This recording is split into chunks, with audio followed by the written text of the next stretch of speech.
Bismillahirrahmanirrahim. Assalamualaikum warahmatullahi wabarakatuh. Alhamdulillah wa syukurillah wala haula wala quwata illa billah amma ba'du. Bapak ibu-ibu jamaah kajian Ba'da Maghrib Masjid Islamic Center Universitas Ahmad Dahlan yang dirahmati oleh Allah Subhanahu wa taala.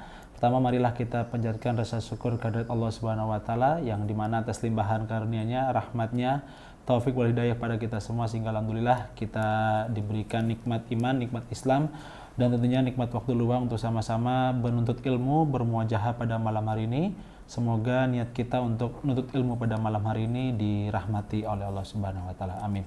Salawat dan salam senantiasa tercurah limpahkan kepada uswatun hasanah kita Nabi Muhammad sallallahu alaihi wasallam, di mana kita selaku umatnya senantiasa istiqomah menjalankan risalah kenabiannya, dan kita bermohon kepada Allah Subhanahu wa taala kelak di yaumil akhir nanti kita mendapatkan syafaat dari Rasulullah sallallahu alaihi wasallam. Amin. Alhamdulillah Bapak Ibu, pada malam hari ini melanjutkan kajian yaitu terkait akidah akhlak, yang dimana pada malam hari ini akan dibersamai oleh Al-Ustadz Dr. Andes Haji Anhar Ansori MSc PhD. Alhamdulillah beliau sudah hadir di tengah-tengah kita. Kita sapa dulu. Assalamualaikum Ustadz. Waalaikumsalam. Salam.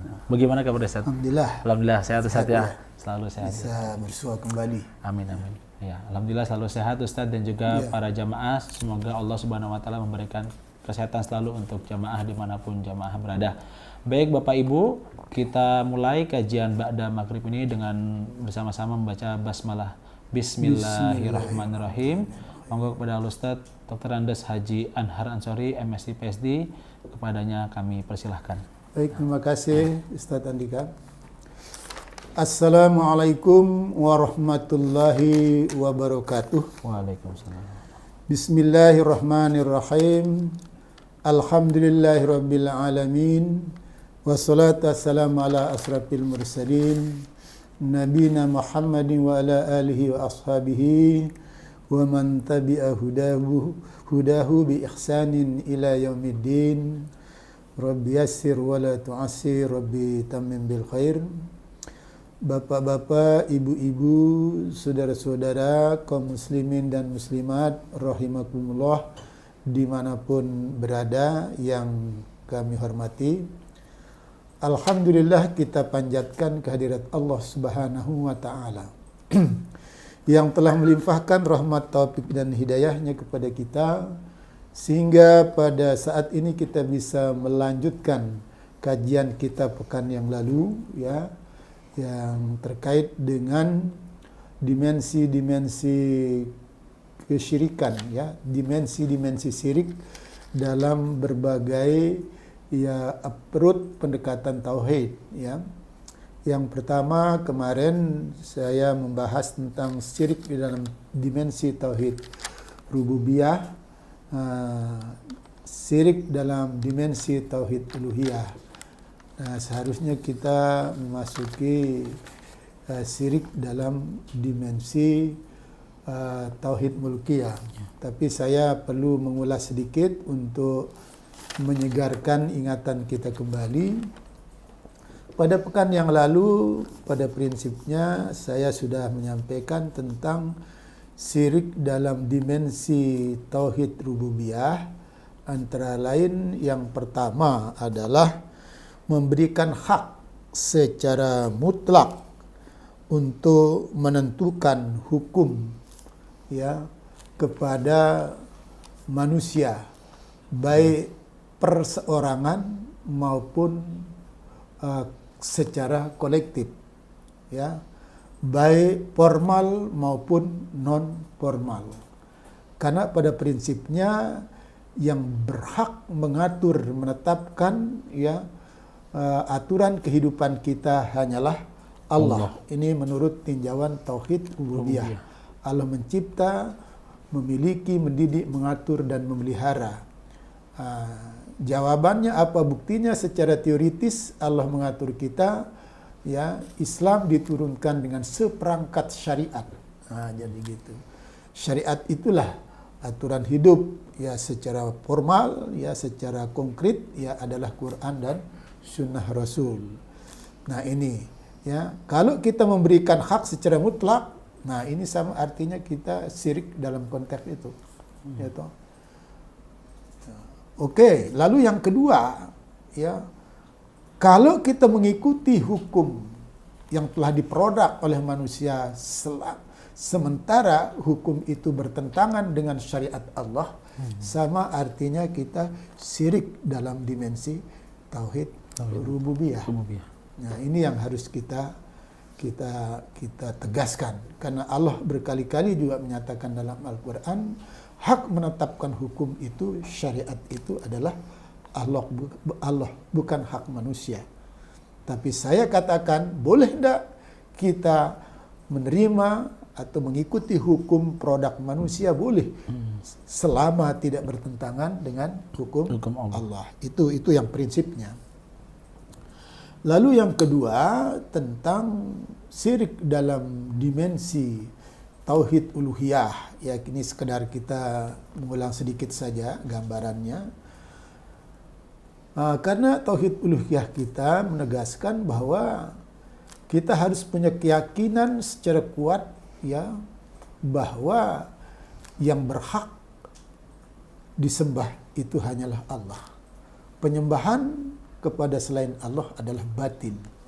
Ya, bahkan bisa menggeser iman kita, menjatuhkan iman kita, ya, dari iman kepada Allah menjadi kafir, ya, syirik, ya, itu jelas syirik, ya. Jadi orang kafir itu kan orang syirik, ya, itu kata lain, kata lain.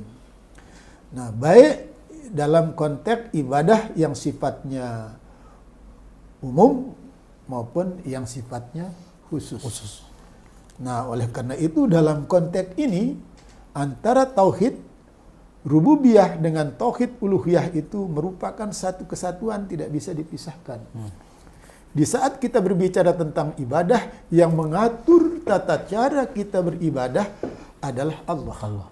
Kembali kepada tauhid rububiyah. Nah, oleh karena itu, ya, secara paling gampang, paling mudah kita ambil karena banyak ayat. Umpamanya, ya, dalam surat Al-Isra ayat 23, umpamanya, Auzubillahi minasyaitonirrajim, bismillahirrahmanirrahim. Ya, toh, konteksnya dengan ibadah, ya. Wa qada rabbuka alla ta'budu illa iyyahu wa bil walidaini ihsanan, dan seterusnya. Ya, al-ayah. Allah telah menetapkan suatu ketetapan agar kita tidak menyembah selain Allah. Makanya penyembahan selain Allah itu harus kita dahulukan, kita singkirkan dulu. Ini logikanya begitu. Mesti daf'ul mafasid dulu. Ya. Menolak yang merusak dulu. Gitu. Makanya dalam syahadat kita juga begitu kan. Aku bersaksi asyhadu la ilaha illallah. Tidak ada. Nah, pada yang batil itu, yang sesat itu dulu kita singkirkan. Kecuali Allah. Tidak ada yang berhak disembah kecuali Allah, dan seterusnya. Nah, jadi seperti itu. Nah, baik, ya, kalau kita kembali kepada tentang ibadah, ya, taqarrub ilallah, ya, mendekatkan diri kepada Allah, ya, dengan imtisami ala awamirihi, ya, dengan mengerjakan apapun yang diperintahkan, wajitina binawahi, dan menjauhkan apapun yang dilarang, dan seterusnya yang sudah diredaksi oleh Muhammadiyah itu. Walaupun nanti ada yang umum, ada yang khusus. Yang khusus apapun, ya, amal ibadah yang diizinkan oleh Allah Subhanahu wa Ta'ala. Maka tidak ada jalan kita meninggalkan ibadah, baik secara umum maupun secara khusus, karena ini falsafah hidup manusia. Kalau manusia meninggalkan ibadah kepada Allah, ya, baik ibadah secara vertikal maupun ibadah secara horizontal, ya, berarti, ya, menghilangkan hakikatnya sebagai ya, makhluk yang memperbudak diri kepada Allah. Ya, sebagai hamba, ya kan, memperbudak diri kepada Allah Subhanahu wa Ta'ala. Nah, ini kemarin sudah kita bahas. Nah, sekarang kita masuk, ya, ini kan sekedar mengingatkan kembali aja prinsip-prinsipnya. Kita kembali kepada syirik dalam dimensi tauhid mulkiyah. Pertanyaannya, apa itu tauhid mulkiyah? Ya, Tauhid mulkiyah adalah meyakini bahwa hanya Allah satu-satunya sebagai penguasa, ya, sebagai pemimpin, sebagai raja, ya, yang menguasai kehidupan ini, yang memimpin kehidupan ini. Hanya Allah sebagai wali. Ya, ada karena disebut kata wali di situ. Allah waliyukumullah. Sesungguhnya ya walimu itu hanyalah Allah. Ya, Allah itu wali atau pemimpin orang-orang beriman. Baik dalam kehidupan dunia maupun dalam kehidupan akhirat. Nah, dengan demikian pertanyaannya, bagaimana fenomena perbuatan syirik itu dalam dimensi tauhid mulkiyah? Nah, gitu. Saya berikan ringkasan sedikit. Yang pertama, ya, memilih penguasa, pemimpin, sultan, apapun itu istilahnya, ya. Kalau di negara kita, ya, memilih penguasa, ya, yang masuk wilayah penguasa ini adalah secara struktural, gitu ya. Ada legislatif, ada eksekutif, dan ada yudikatif. Nah, ini. Jadi ini wilayahnya, domainnya itu. Nah, oleh karena itu, ya, di dalam kita, ya, memilih pemimpin, nah, jadi begini, penguasa atau pemimpin dalam makna yang luas. Ya kan? Khalifah kata lain dari kata pemimpin. Ya, wali. Ini juga ada di dalam Al-Qur'an. Pada prinsipnya dikembalikan kepada Allah. Itu sebabnya disebutkan di dalam surat Al-Maidah itu ayat 55, innama waliyukumullah. Sesungguhnya pemimpinmu hanya Allah, bukan yang lain. Ya, tak? Nah, lalu di ayat yang lain disebutkan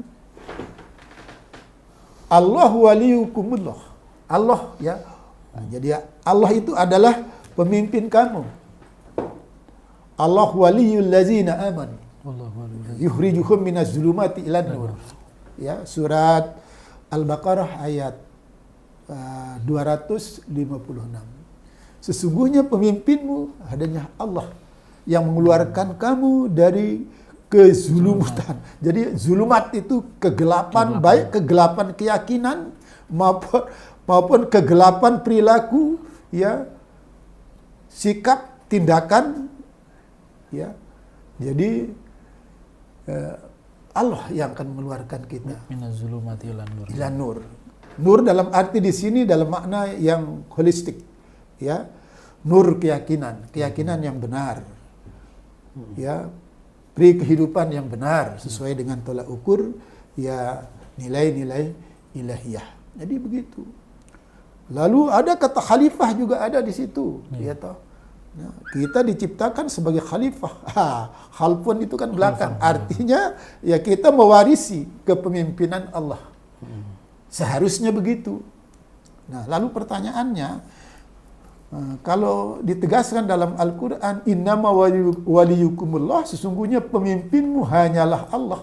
Nah, karena waliyun itu kan bentuknya bentuk tunggal, bentuk mufrad di situ. Sesungguhnya pemimpin kamu satu, hanyalah Allah. Ya toh. Kata wali di situ itu ya bisa bermakna pemimpin, bisa bermakna dekat. Jadi gitu. Jadi memang pemimpin itu ya yang paling dekat dengan kita adalah Allah. Gitu loh. Tapi nanti kan kepemimpinan itu diwariskan. Diwariskan oleh Allah kepada siapa? Kepada para rasul Allah, ya, dari zaman ke zaman. Ya, kepada nabi kita, Nabi besar Muhammad sallallahu alaihi wasallam. Ya toh. Ya, ingat, ya. Oke, Allah itu wali yang sangat dekat, ya, dengan hambanya. Lalu setelah itu Nabi tiada. Makanya pewarisan kepemimpinan itu oleh Allah, ya, diterangkan dalam ayat tadi itu, surat Al-Maidah, ya, ayat 55. Innama waliyukumullah, sungguhnya walimu, pemimpinmu adalah Allah. Setelah itu wa rasuluhu, rasulnya. Nah, sekarang rasul sudah tiada. Ada gridnya gitu. Oh, kalau rasul sudah tiada yang akan memimpin secara horizontal, maka selanjutnya yang berhak menduduki posisi sebagai pemimpin itu, yang layak jadi pemimpin itu adalah orang-orang beriman. Wallazina amanu. Orang yang beriman. Makanya kalau orang tidak beriman tidak berhak. Tidak berhak. Nah, jadi tidak berhak. Ya. Ini kalau kita bahas panjang ini. Nanti memenuhi syarat-syarat macam-macam, ya. Nah, oleh karena itu prinsipnya dulu. Ya beriman kepada Allah. Makanya kalau kita memilih pemimpin dalam makna secara struktural itu mulai dari bawah sampai pimpinan negara. Ya, jadi begitu. Karena pada prinsipnya kullukum ra'in. Semua kita adalah pemimpin. Kalau semua kita pemimpin, lalu siapa yang akan dipimpin? Nah, gitu. Wa mas'ulun an ra'iyah, dan akan ditanya tentang bagaimana kau memimpin. Nah, pada prinsipnya setiap diri pribadi muslim itu adalah pemimpin. Nah, gitu. Ini menarik memang, ya, yang ditradisikan dalam Muhammadiyah. Diabadikan istilah pemimpin. Ha, gitulah. Oh, anggota pimpinan. Ha, gitu. Baik yang pengurus harian, yaitu juga melekat pimpinan. Walaupun tidak jadi pengurus harian umpamanya, dia hanya jadi bidang bidang pendidikan, bidang ini, bidang sosial, bidang pekaderan, ya bidang ekonomi, semuanya melekat di situ istilah pemimpin. Ya, di anggota pimpinan. Nah, ini menariknya di situ. Itu punya makna filosofis yang luar biasa itu. Ya, agar apa? Agar orang-orang Muhammadiyah itu harus punya nilai leadership, kepemimpinan, ya, yang bersih, yang bermuara kepada kepemimpinan Allah Subhanahu wa Ta'ala. Oleh karena itu, tauhid mulkiyah ini harus kita pertahankan, kita teguhkan gitu loh. Ya toh? Nah, kalau Allah melarang kita, oh jangan kamu. Nah, itulah makanya di dalam Al-Qur'an disebutkan. Ya. A'udzubillahi minasyaitonirrajim. Bismillahirrahmanirrahim. Ya ayyuhallazina amanu la tattakhizul yahuda wan nasara awliya'u ba'duhum, ya, awliya'u ba'd. Nah, ini dalam surat Al-Maidah itu ayat 51 yang dulu pernah heboh itu. Ya wajar kalau orang protes, karena ini sudah terang benderang dalam ayat ini. Ayat itu. Al-Maidah. Ya, ayo orang-orang yang beriman, ya janganlah kamu mengambil atau memilih orang-orang Yahudi dan Nasrani, ya, menjadi pemimpinmu di antara sebagian mereka, jangan. Pertanyaannya, mengapa dilarang? Ini yang harus kita pahami itu. Makanya kalau kita memilih pemimpin, mulai tadi dari pemimpin rumah tangga, ya, mencari suami, mencari istri, ya, tidak boleh itu yang berbeda agama, tidak boleh, tidak boleh. Orang yang berbeda agama dengan kita tidak punya hubungan spiritualitas dengan Allah Subhanahu Wa Taala. Bagaimana dia akan mendapat maunah dari Allah? Tidak mungkin. Ya. Kemana tujuannya memimpin? Sentral tujuannya kemana? Ke manusia. Rusak kita. Ini persoalannya. Nah, oleh karena itu, ya Muhammadiyah, ya, mengambil sikap tegas dalam konteks ini. Kenapa? Karena Al-Quran tegas menyatakan begitu. Ya. La tunkihul musyrikin wala musyrikat hatta yu'min. Jangan kau menikah, ya, dengan musyrik, laki-laki maupun perempuan, hingga dia beriman kepada Allah Subhanahu wa Ta'ala. Nah, jadi kalau orang menikah beda agama itu kemungkaran, kesirikan itu, sudah menolak hukum Allah. Kesombongan yang paling besar itu. Kesombongan yang paling besar. Ya, karena menolak hukum Allah itu adalah kesombongan yang paling dahsyat itu. Ya. batrul haq wa ghamtun nas, menolak kebenaran yang hak dari Allah Subhanahu wa taala. Jadi ini yang harus kita ingat itu. Ya, jangan terpengaruh dengan pemikiran-pemikiran liberal. Betul, boleh orang menikah dengan ahlul kitab. Itu terjadi pada zaman Nabi kita. Karena masih ada orang-orang Yahudi pada kala itu, sebahagian yang komited terhadap isi kitab-kitab Allah sebelumnya. Taurat, Zabur, Injil, masih ada yang komited. Makanya boleh kita menikah dengannya. Selama dia juga konsisten kepada kitab-kitab terdahulu. Sekarang pertanyaannya, apa ada ahlu kitab yang dimaksud di situ? Tidak ada sekarang. Yahudi Nasrani ahli pengingkaran kitab itu. Jadi begitu, bukan ahlul kitab. Pernyataan ahlul kitab yang betul-betul ya kita jumpai dalam pendekatan historis. Bagaimana di saat ya Nabi menerima wahyu pertama, ya toh, lah timbul pertanyaan apa ini yang terjadi. Pada akhirnya konsultasilah ya Nabi bersama istrinya kepada Warqah bin Naufal. Warqah bin Naufal pada saat itu tuh sangat tua, tapi tidak diterangkan 100 berapa umurnya. Ya toh. Dia datang, diceritakan apa yang dialami oleh Nabi kita sebagai awal kerasulan Nabi kita. Setelah didengar cerita itu, lalu apa katanya Warqah bin Naufal? Ya. Beruntunglah kamu hai anak pamanku Hadijah, kata dia. Memangnya kenapa, Kak? Suamimu ya sudah menjadi seorang rasul, katanya. Karena yang datang ya menemui suamimu itu dalam Taurat namanya Namus. Nama lain dari Jibril. Dia membawa wahyu dari Allah Subhanahu wa taala, mendapat wahyu dari Allah. Lalu dia berjanji, sekiranya aku masih kuat, aku masih hidup, aku akan menjadi pembela utama dari agama yang dibawa oleh suamimu. Ini ahlul kitab hak. Ya. Sebelum baru Iqra bismi rabbika, hanya 5 ayat turun dia sudah meyakinkan diri. Ya.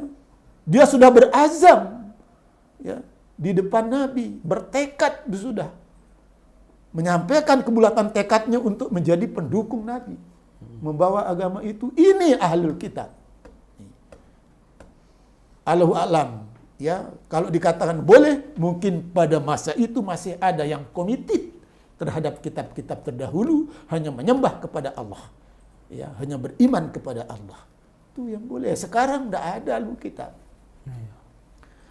Selama dia tidak menyembah kepada Allah, bukan ahlul kitab yang dimaksud, boleh kita menikah dengan keluarganya.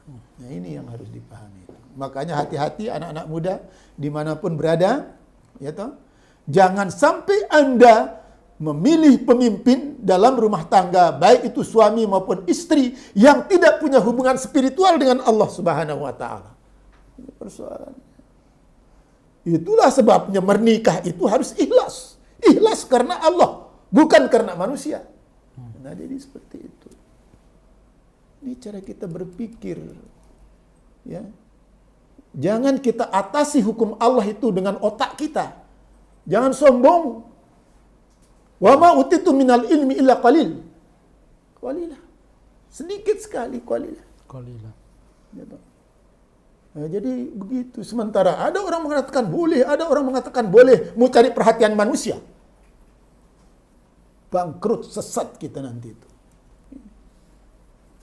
Kasihan nanti orang-orang berpikir begitu. Sudah berpikir begitu, terus ajalnya sampai, betapa bangkrutnya dari dunia dan akhirat itu. Apalagi sampai mempengaruhi ya otak-otak para kaula muda, kaum milenial. Wah, ini berbahaya ini. Gitu. Jadi begitu. Jangan memilih pemimpin ya yang bukan Islam. Gitu. RT, RW, ya. Jadi seperti itu. Apalagi sampai yang lebih tinggi, jangan. Ya.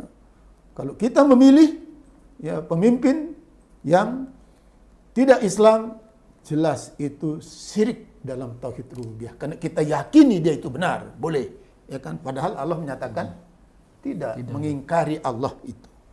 Nah, ini persoalannya ini. Yang kedua termasuk membantu ya pencalonan orang-orang kafir. Itu. Walaupun dia tidak memilih umpamanya, tapi dia membantu umpamanya. Dia membantu orang ya untuk mengangkat orang-orang kafir ya, mulai dari bawah tadi. Mempengaruhi orang untuk menikah dengan beda agama, mempengaruhi orang untuk ya memilih seseorang menjadi camat, ya menjadi kepala daerah dan seterusnya sampai ke atas. Nah gitu. Tinggal berapa menit? Tinggal 7 menit lagi, Ustaz. Wah, 7 menit lagi. Sama ada pertanyaan, Ustaz. Ada pertanyaan? Iya. Baik. Ini belum kita lanjutkan lagi itu ya. Iya. Ya, ini termasuk ya nanti taat kepada pemimpin ya. Yang orang kafir ya secara mutlak. Nah, ini juga. Oke, kalau begitu, kalau masih 7 menit ya saya kembalikan. Baik, Ustaz. Ya. Ini saya ada pertanyaan, minta tolong Mas operator. Ya. Ini terkait dengan pernikahan yang tadi antum sudah sampaikan, Ustaz. Ya. Pertanyaan di Instagram. Mohon maaf, izin bertanya, Ustaz. Apa hukum menolak lamaran laki-laki yang beriman? Oh, baik. Terima kasih, ini pertanyaannya bagus ya. Apa hukumnya menolak lamaran laki-laki yang beriman?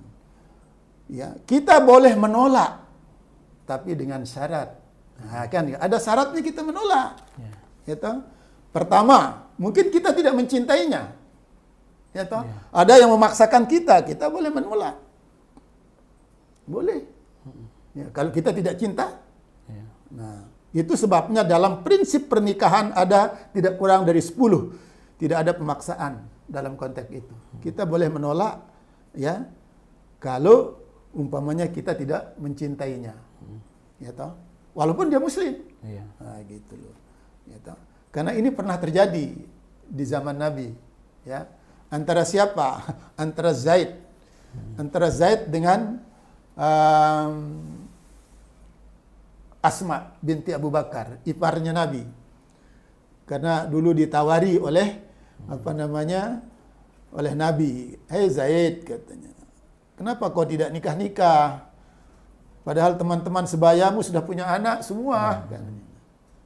"Siapa yang tidak mau nikah ya Rasulullah? Siapa sih yang mau sama saya?" katanya gitu. Ya, pertama saya kan underclass secara ekonomi ya kan.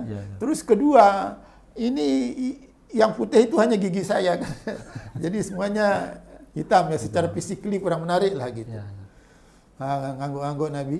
Lalu berapa hari kemudian ditawari Asma. Asma saking hormatnya kepada Nabi mengatakan ya ndak juga ndak.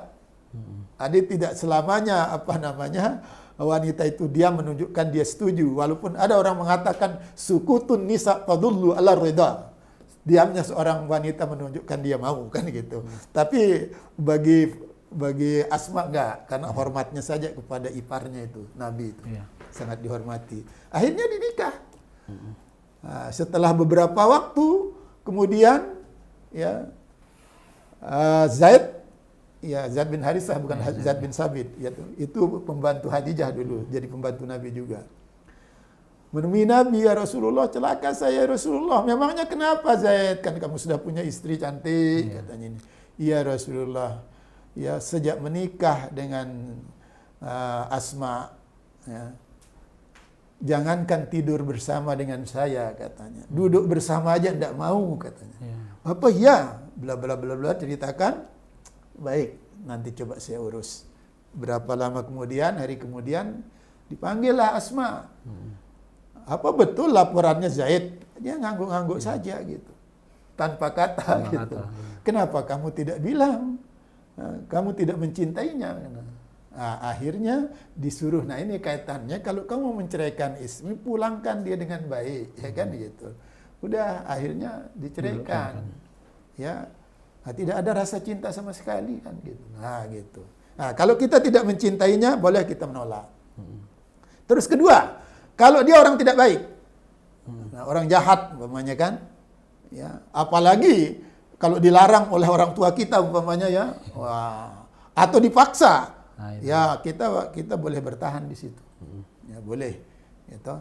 Nah ini ya, kita boleh menolak. Gitu. Memang ada dalam hadis Nabi, kalau ada seorang laki-laki datang meminang anakmu, kamu tahu dia laki-laki itu ya baik agamanya, baik akhlaknya mulia, akhlaknya segera nikahkan supaya tidak menjadi fitnah. Nah, tapi ada catatan khususnya. Itu kalau memang mencintai ya kan? Ya. Tapi kalau enggak, ya itu enggak bisa dipaksakan. Nah, gitu. Makanya ada yang haram dinikah untuk sementara juga ada itu. Gitu. Umpamanya ya dalam tatanan hukum, nah ini besok kita kapan-kapan bicara lebih luas itu. Kita boleh ya menolak atau ya dilarang kita menikah ya dengan orang yang secara moral tidak baik. Tapi untuk sementara, tapi kalau dia mau berubah ya setelah dia berubah kita boleh menikah dengannya. Nah, ini contoh ya. Jadi siapa tadi itu? Yaitu jawaban saya, kita boleh menikah, kita boleh menolak, katakanlah umpamanya seorang laki-laki muslim dengan catatan, ya kan, ya, tapi jangan sampai umpamanya ya kita hanya pertimbangan nikah itu semata-mata karena cantik, karena hartanya, tapi kita utamakan agamanya. Walaupun agamanya juga ya, karena itu memang jadi pertimbangan gitu. Yang pertama biasanya orang menikah itu karena lijamaliha. Ya kan? Cantiknya, walaupun cantik itu relatif, yang penting ukurannya senang lah gitu lagi, kira-kira begitu. Nah, terus yang kedua linasabiha, nasab. Dan ini juga tidak mutlak. Karena ada orang nasabnya bagus tapi ya keturunannya tidak bagus, ya. Tapi umumnya yang nasabnya bagus, keturunannya bagus. Artinya tidak selalu, ya. Artinya buah itu jatuh tidak jauh dari pohonnya. Ada yang terplanting jauh, gitu. Ada yang terplanting jauh itu kan pepatah, ya kan. Biasanya memang ya buah itu jatuh tidak jauh dari pohonnya katanya, ya. Nah itu nasab, tapi penting, ya kan, penting. Tidak mutlak. Nah gitu. Lalu yang ketiga, ya lima liha. Nah, jadi umpamanya Ustadz Andika besok kalau mencari ya seorang wanita kebetulan senang, tahu-tahu di balik kesenangan kita, cinta kita ternyata kaya raya dan dia mau, ya alhamdulillah menikahlah, kan begitu. Tapi bukan karena hartanya semata-mata, bukan begitu. Nah itu ya. Tapi utamakan agamanya. Mengapa? Nah ini tauhidnya itu. Nah, karena ini menjadi kekuatan yang luar biasa ini. Jadi menjadi kekuatan karena dia punya ketergantungan Allahus Samad, gitu ya, kepada Allah Subhanahu wa taala. Saya pikir begitu, kita boleh ya singkat jawaban saya, kita boleh menolak dengan alasan yang dibenarkan oleh agama. Nah, gitu. Ya, toh, karena memaksakan orang menikah dengan yang tidak disenangi juga tidak boleh. Ya, oke. Ada satu lagi, Ustaz. Perlu dijawab nggak, Ustaz? Apa? Satu pertanyaan lagi, Ustaz, atau bagaimana, Ustaz? Apa itu pertanyaan? Pertanyaannya juga ini, Ustaz, berkenaan dengan pernikahan, Ustaz. Mau bertanya, Ustaz, kalau semisal ibu menggiring kita untuk cerai dengan suami karena faktor suami itu tidak menafkahi. Bagaimana cara kita menyikapinya? Apa harus menuruti ibu agar tidak durhaka? Ada yang bertanya itu orangnya? Ada, Ustaz. Ini, Ustaz. Siapa namanya? Ibu Fani. Oh, Ibu Fani. Baik sekali pertanyaannya ini. Baik sekali pertanyaan Ibu Fani ini. Karena memang itu terjadi di masyarakat kita. Tapi karena di studio ini azan sudah menggema. Karena gitu ya. Dengan rasa sangat tidak puas ya, artinya tidak bisa menjawab apa yang ditanyakan oleh ibu. Dengan rasa hormat dan mohon maaf saya sampaikan, insya Allah semoga Allah memberikan kesempatan kepada kita bersama ya, pekan depan akan saya berikan jawaban karena ini pembahasannya belum tuntas ya, toh. Terima kasih dan mohon maaf ya Bu ya Iya. atas pertanyaannya yang saat ini belum bisa saya berikan penjelasan atau jawaban. Ya, baik Ustaz. Ya. Bapak, Ibu dan saudara-saudara kaum muslimin dan muslimat rahimakumullah dimanapun berada, ya, atas segala kekurangan dalam penyampaian ini saya mohon maaf yang sebesar-besarnya. Semoga bermanfaat bagi kita untuk menata kehidupan kita menjadi lebih ya baik ya di masa-masa yang akan datang. Amin. Billahi fi sabilil haq wa fastabiqul khairat.